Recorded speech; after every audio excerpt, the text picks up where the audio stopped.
Fox News Alert, Part 3 of the Twitter files, revealing executives met with the FBI and DHS on a weekly basis around the 2020 election. In a series of tweets, Matt Taibbi writes, Policy Director Nick Pickles is asked if the marketing department should say Twitter detects misinformation through human review and partnerships with outside experts.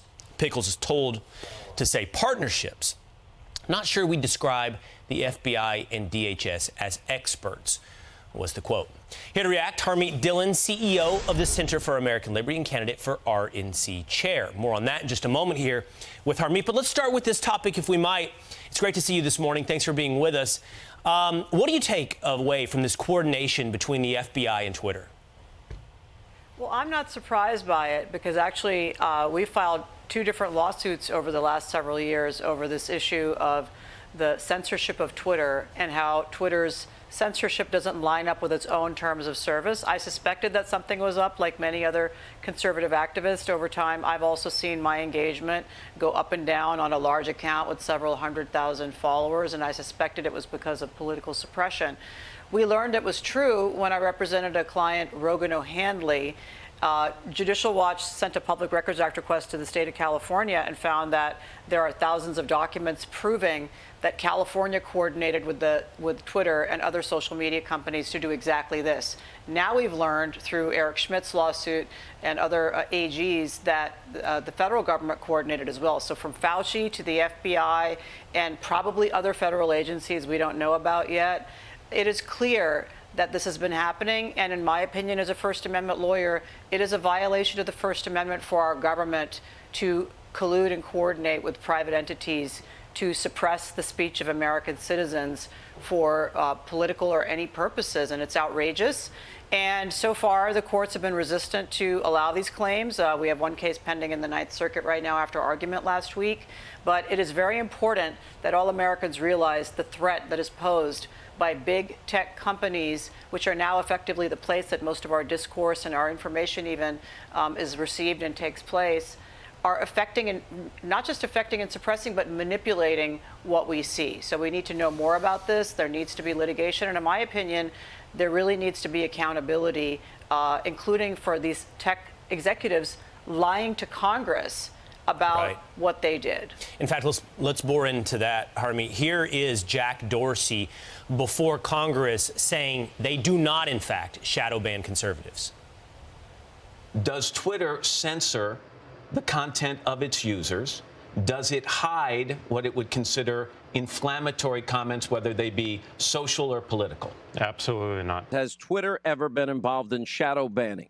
We do not shadow ban according to political ideology or viewpoint or content, period. Are we doing something according to political ideology or viewpoints? And we are not, period.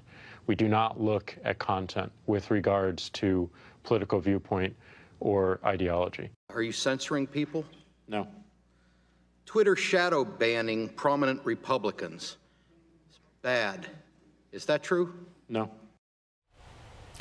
You know, Harmeet, as I listen to that, and I'm thinking it through the lens of an attorney, as you would as well, my suspicion is Jack is playing word games in a lot of those questions. He's wondering, or he's trying to manipulate the definition of a shadow ban. But he was asked that question in many different environments, in many different ways, and he was unequivocal. We do not do what we now know they were doing, shadow banning conservatives. What type of accountability for those lies is possible?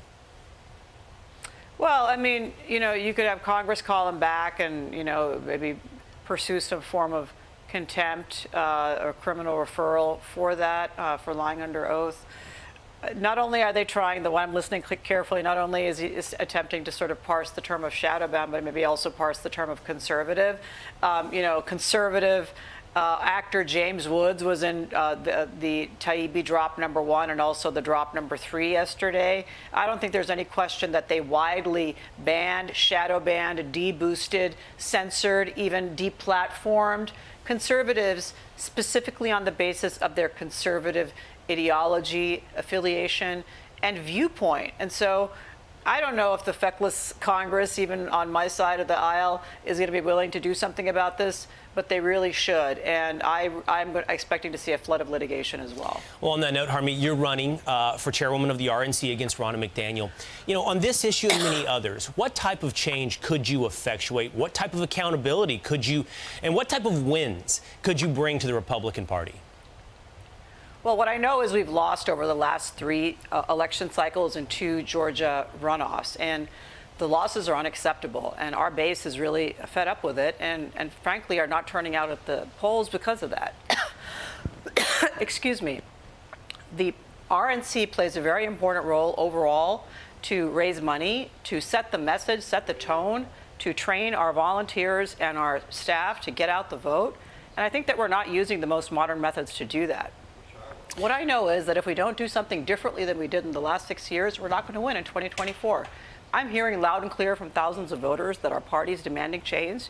I hear it, and I'm stepping up to provide that change. So I'll be rolling out my platform in coming days and weeks. Well, Harmeet, we look forward to hearing more about that, having you on this program, and I'm sure many others here at Fox, and hearing your plan for the future of the RNC. Thank you so much for being with us this morning. Thanks for having me. All right. I'm Steve Ducey. I'm Brian Kilmeade. And I'm Ainsley Earhart. And click here to subscribe to the Fox News YouTube page to catch our hottest interviews and most compelling analysis.